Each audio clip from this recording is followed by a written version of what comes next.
I wish I could eat this book. He's Sim City. He feels like she's turning into a dog. Girl, get it. Like, girl, get that ghosty.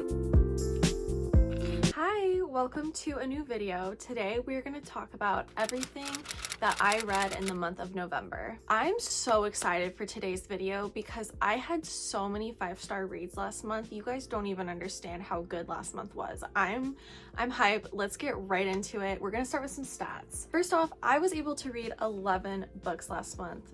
That's a great number. I love double digits. I love hitting double digits in a single month. It equaled out to 4,108 pages. When we look at moods, I had 8 books labeled mysterious. I had 7 books labeled as dark and 6 labeled as emotional. Looking at page number, I had 2 or 18% that were under 300 pages. There were 8 or 73% that were between 300 and 500 pages. And then 1 book or 9% of all I read last month were over 500 pages. Looking at genre, no wonder it was such a good month for me because I read 7 fantasy books, 4 romance, and then I had 3 literary books as well. The average star rating, y'all see that? Y'all see that shit? Average star rating 3.82. That's the closest, that's the highest I've ever had it, okay?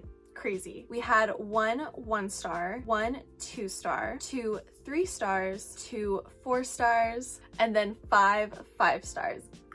I love that for me. I love that for me so much. Okay, I didn't write any synopses down for these books. I just wrote out what they are and the author of them and then the characters' names because I forget characters' names all the time. So I'm going to do this video like off the top of my head because it was such a great reading month. I didn't think I needed the notes. I'm going to try not to do notes going forward as well. So first book I read was Before I Let Go by Kennedy Ryan. This is a book starring Yasmin and Josiah. They have been married for several years. They have 2 children. They have a business together, but then a tragedy struck their family when they lost their baby. Yasmin suffered from a miscarriage. It was like really terrible for the family. Neither of them were able to move on the way that the other wanted them to. She definitely fell into a depression and he kind of picked up the slack, picked up the pet, picked up the kids. He took care of the restaurant. Like he took care of everything that they needed and really just like pushed his feelings down. She went to therapy. She was able to like work on herself and work on her healing and everything. He refused to go to therapy. Things just like weren't working out for them anymore. They were fighting all the time. It was just really bad for them and the family and they ended up getting a divorce. So the book starts with the divorce and then we like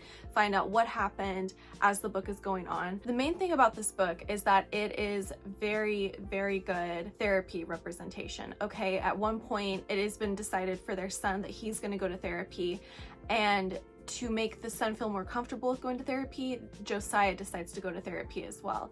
And Yasmin is kind of like, oh, but you wouldn't have gone for me? Like you wouldn't have gone to save this marriage? So they work on that together and the book just kind of goes on from there. It's very sweet, like because you can tell that these 2 love each other so much throughout the whole book and they're both like still super attracted to each other. I thought that the book was just lovely, like a really lovely book. I gave it 4 stars. I had like hardly anything to complain about. It was a really nice read, honestly. Next, I read Long Live Evil. This is by Sarah Rees Brennan. When I tell you, this was 5 stars. I have to just preface this by saying this was absolutely 5 stars. The ending gagged me in ways I didn't know were possible. This book stars Ray. Okay, she is dying. She has cancer. She's not gonna make it. She is offered the chance to go live inside her favorite fantasy series, okay?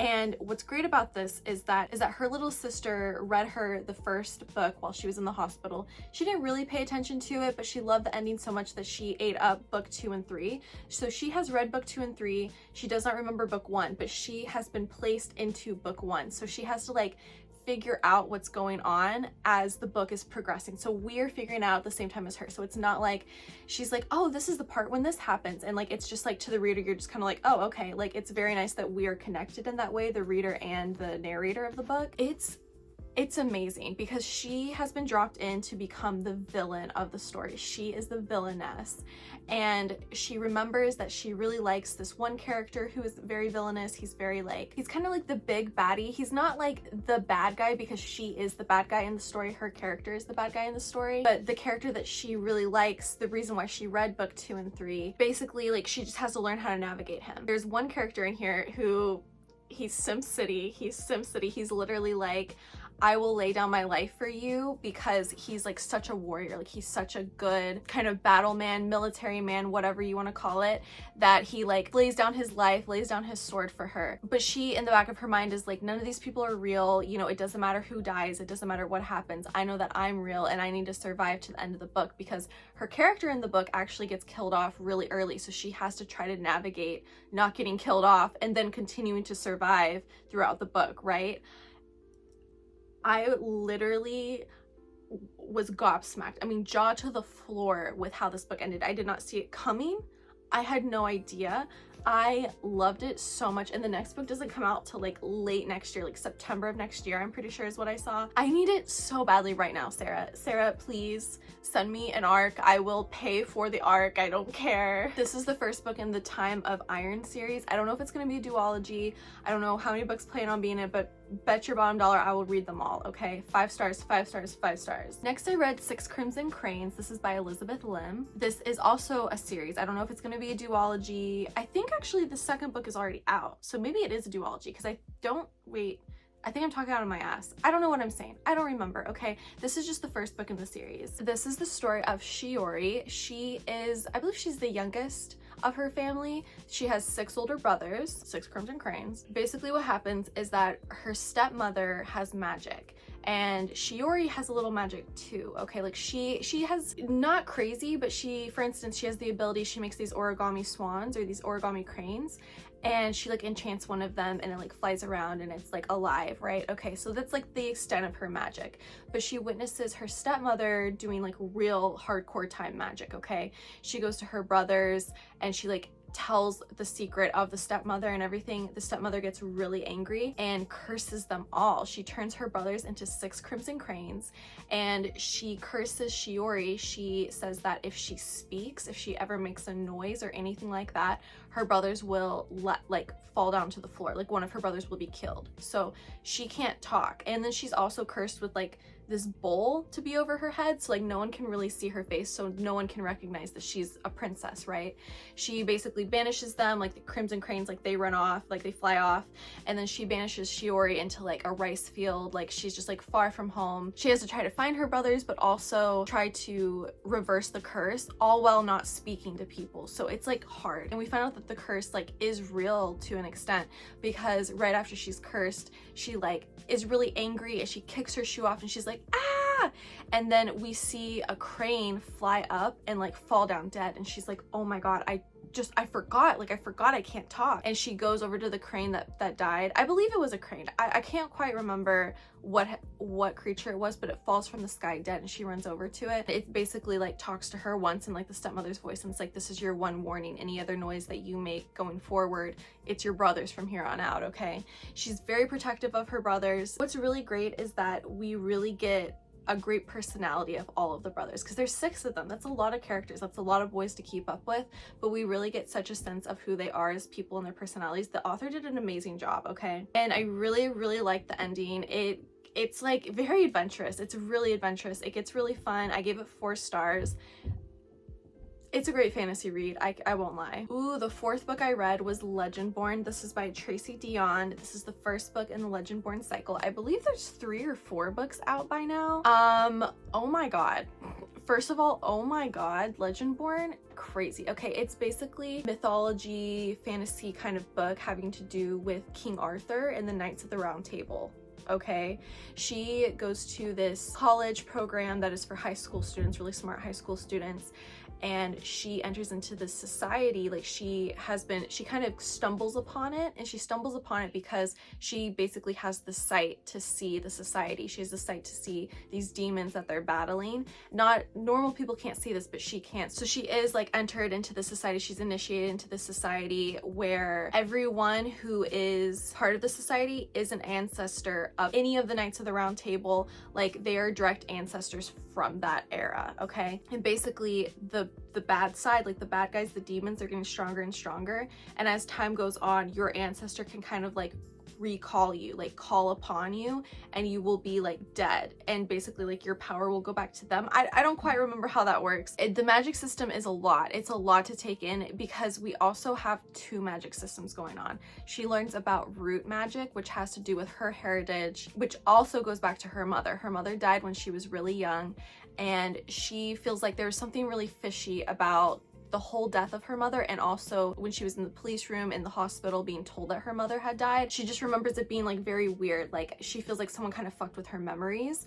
And there is a guy in the book who can mess with memories, so we definitely know that there's just like something weird going on there. Her mother's connected in some way. Her mother's also connected to the root magic that we learn about, so like there's a lot going on in the book. It's very heavy, and it's also a really good book that talks about racism and how hard it can be to be in spaces that are predominantly white for a person of color. So I really enjoyed reading about it. It was very eye-opening to me and easy to understand, easy to empathize with as well. I think this book is very well loved. Like there's nothing else I can add to it. There are plenty of creators on here who can talk at length about how amazing this book is. I gave it 5 stars. The ending, I was crying. I was crying for her. It was amazing how this book had ended up. It was like gut-wrenching, but also a little heartwarming at the same time. Just like the way that the author played on your emotions was crazy, okay? I can't wait to finish the rest of the series. I want to read it quickly because I don't want the plot of the first book to leave me at all. I don't want to have to reread it. I will if I can't remember once I get into the second book, but I definitely want to like get into the second book ASAP Rocky, so it's still fresh in my mind. Oh, the next book I read was Night Bitch. This is by Rachel Yoder. I actually listened to this book. This is the first audiobook I've ever listened to since January. I think I listened to an audiobook in January, so it's been about a year since the last time I listened to an audiobook. Spotify has audiobooks right now, if you didn't know that, which is super cool and a great way to like read books while you're doing household chores or while you're busy. It's a great way to get some reading in, I'll say. So Night Bitch, it's about a woman who is a mother. She's a stay-at-home mom, and she feels like she's turning into a dog. She feels herself transforming. She feels herself feeling one with dogs when she's around them. She feels protective of her child in the way that a dog is. Let me be so for real right now. I hated this book. I hated every ounce of it. I was trying to chalk it up to, well, it's an audiobook. Maybe if I had read it in my own voice, I would have liked it a little bit more. But really just the content of it, like, irritated the hell out of me. She had a lot of complaining to do. Her complaining mostly fell into like, it's so unfair that my husband gets to go to work and I don't get to work because I have to take care of my child, and even though that's what we decided upon and that's what I chose for myself. She didn't know how to communicate with her husband. Like, she'd get mad that he didn't know how to clean up after himself or how to take care of the kid and everything. And like, I get it. Like, I wouldn't want to procreate with a man who doesn't understand how to do those things either, but like, at least learn how to communicate with him, girl. Like, he's the father of your child. You're married to him and you decided to have a child with him and you can't communicate with him. Like, couldn't be me at all. I'm ready to lay down the law, I'll tell you that much. So yeah, the constant complaining was bothersome. I didn't care about the dog aspect of it all. I really didn't. This book is actually being turned into a movie. I think it comes out this week or next week, starring Amy Adams. I'm gonna watch it. I'm excited to see Miss Amy Adams. She's my girl. I will always support her. But the book was very, like, I felt like nothing was said at the end of the day. I'm gonna take that back because I do think that it had a good message, and like, women need to stick together and mothers need to be aware of other mothers around them and help them where they can. But also, like, being a mother is your own choice. Like, I have like really conflicting opinions about everything within this book. I'm constantly at war with myself of how I feel about it, and not in a good way, in a very irritating way. So I gave this book 1 star. Next, I read Evocation by S.T. Gibson. This is the first book in the Summoner Circle series. I don't know what that entails. Like, I don't know what's gonna happen in the next book. Is it gonna be about the same people, or is she gonna do like different people who are one with spirits in a way? Like, it's gonna be a different kind of couple. Anyway, this book is about Reese, David, and Moira. Reese and David used to be together. They had a bad breakup, and now Reese and Moira are married, okay? And David is like an estranged friend in a way, an estranged ex-boyfriend. So David and Reese are part of this good boys club. They're one with the occult. Okay, they hold seances, they talk to spirits. Basically, David has been like holding seances since he was a little kid. He's like trained how to do it by his father, and he just does it for money. Like, it's his side hustle, it's his second job. Reese has been recently initiated into the program. He has recently learned how to do this stuff. He's like new, he's fresh, everyone loves him, he's young. And then Moira, she is an astrologist, so she charges very reasonable low prices to get like your astrology / natal chart / birth chart / all of that stuff read to you. She does tarot as well, and the whole book is ramping up for like a threesome kind of relationship, like a throuple kind of relationship, but we never get that. Like, all that happens, I don't know, this might be a spoiler, so skip to the next book if you don't want to hear this, but all that happens is that Reese and Moira open up their marriage, and then he has sex with David. Like, that's, like, they never actually all three get together. And then while that's happening, David doesn't know that Reese and Moira opened up their relationship. Like, there's no communication about that. So in his mind, it's like Reese is cheating on Moira with him, and he's like totally fine with it. He's chill with it. I didn't like any of the characters. They literally all pissed me off. Moira was just a mother to all of them. Like, she was just this mother figure, and I hated it. She got nothing out of the relationship, and I didn't like either of the men at all. So I ended up giving it 2 stars. I should have honestly given it 1 star, but it wasn't as bad and insufferable as Nightbitch. It was just like boring and stupid. Okay, next I reread Juniper and Thorn by Ava Reid. I marked this bitch up. Okay, you can't see, you can't tell because I just used pen. Anyway, I love this book with my whole heart. It's my favorite book right now. Like, it's the most relatable book to me. This stars Marlinchin. Okay, she is one of 3 children. Her father is a wizard, and their mother died when she was young. Her and her 2 sisters are able to perform magic of different kinds for the people in the town, and their father kind of like uses and abuses their service to make money for them, right? Their father was also cursed by a witch really early on. One of the curses that is laid upon him is that he will never really love his daughters. Like, he will never feel true love with his daughters, so hence why he uses and abuses them. But the main curse was that he will never feel satiated. He will always have this panging and hunger that eats away at him. So one of Marlinchin's duties is to feed her father. Like, there's so many scenes in this book that detail her making breakfast for him, that detail her cooking for him, and how she kills creatures and animals and cleans them and then cooks them for him. I love the cooking scenes so much, honestly. And Marlinchin has her own battles. She has her own battles with food. Right at the beginning of the book, her sisters invite her to come sneak out with them to go to the ballet. Their father does not let them delve into any kind of worldly pleasures or talk to people who are like less than them. Like, they can't talk to poor people, they can't talk to beggars, they can't talk to druggies, like they can't talk to anyone, okay? Anyone on the street, basically. They go to the ballet, and she falls in love with Sebastian, or Savas as she calls him. I wish I could eat this book. I want to literally take a bite of it right now. Like, it is so beautiful how their relationship blossoms and the things that they both are going through. Like, they are both very tortured people with like terrible things that have happened to them in the past. They both have just been used, and just the way that they get together is just like, it's so beautiful. And Ava Reid is a gorgeous writer. I love how she wrote this book. I love it so much to death. I literally have 2 copies. There's another copy up there that's signed by her. I want to reread it again. Like, that's how much I love Juniper and Thorn. This is my favorite book of all time. 5 stars, 5 stars, 5 stars. Another 5-star I read was If We Were Villains by M.L. Rio. This one fed the theater kid inside me. Like, I'm satiated. Like, I don't need to read another theater piece for a long time because I'm full. This is about Oliver. Oliver was accused of a murder that happened back when he was in college. And then we like do flashback from there, okay? So when he was in college, he was part of this fine arts school, and he was part of the theater program. He and like his 5 best friends, I believe there's 6 in total of the characters, they are really big into Shakespeare. I don't know if it's like specifically a Shakespeare kind of major, because all they do is Shakespeare. Like, all their classes have to do with Shakespeare, and they put on several Shakespeare plays throughout the book. It's amazing, okay? It's very dark academia. It's very reminiscent of The Secret History by Donna Tartt. One of the players in their group is very aggressive, very mean. Tragedy strikes, and they kind of like scramble to A, live with the tragedy, B, move on from the tragedy, and see some of them suffer really hard from the tragedy. There are a lot of relationships in the book. There are a lot of people who move around in relationships, and that like causes a lot more strife within the group.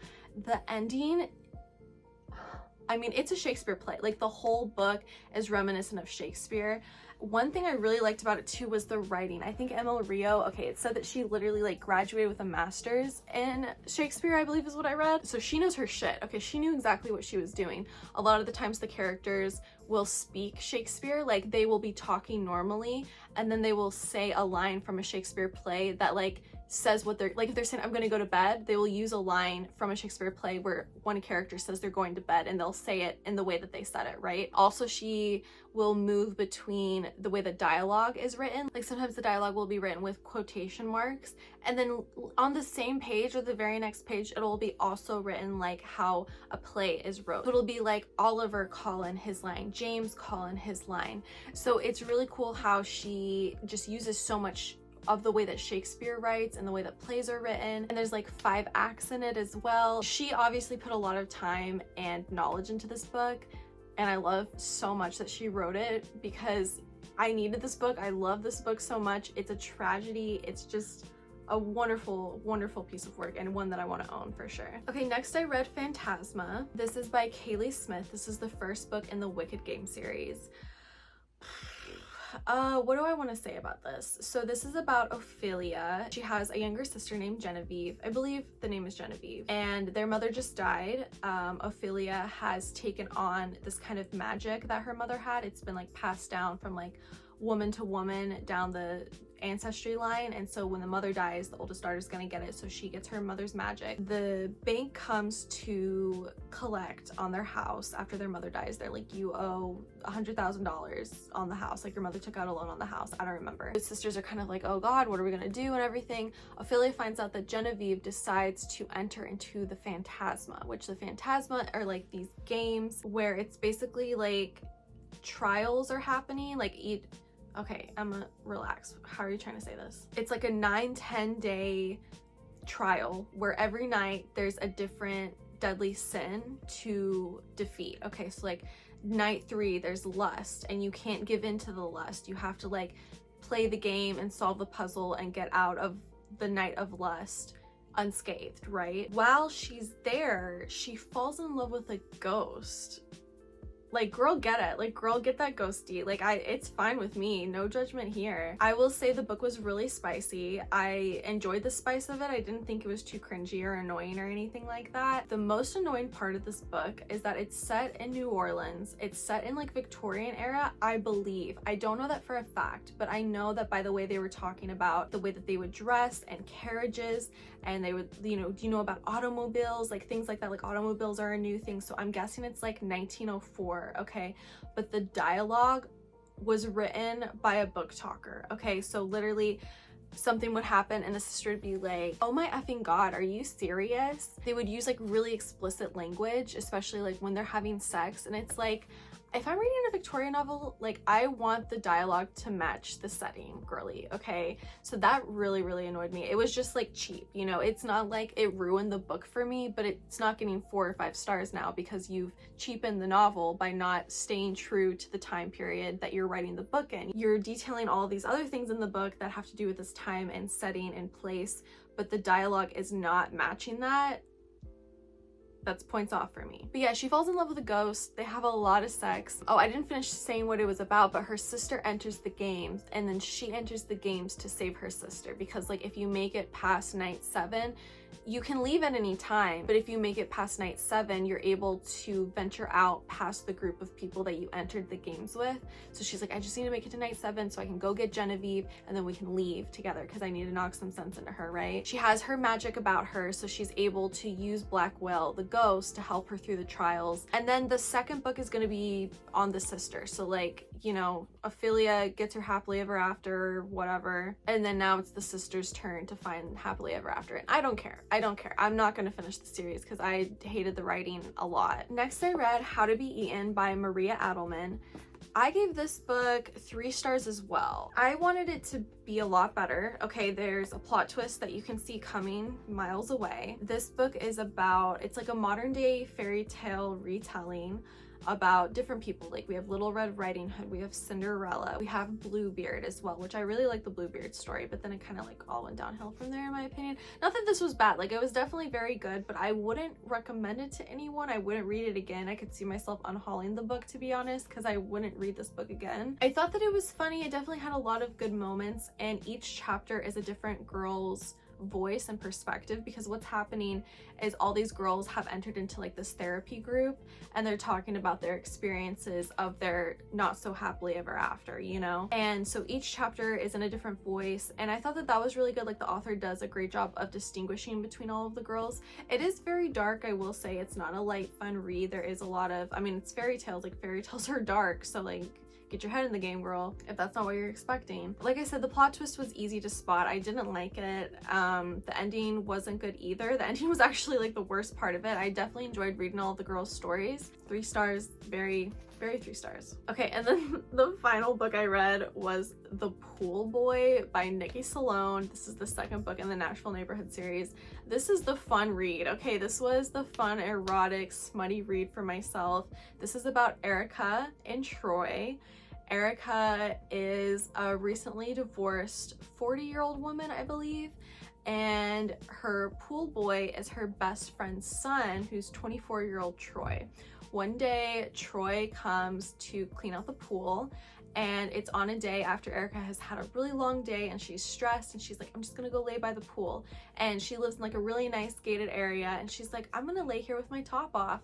And so he walks in on her. Turns out Troy has had a crush on her like his whole life. Like he's always thought she's so hot and everything.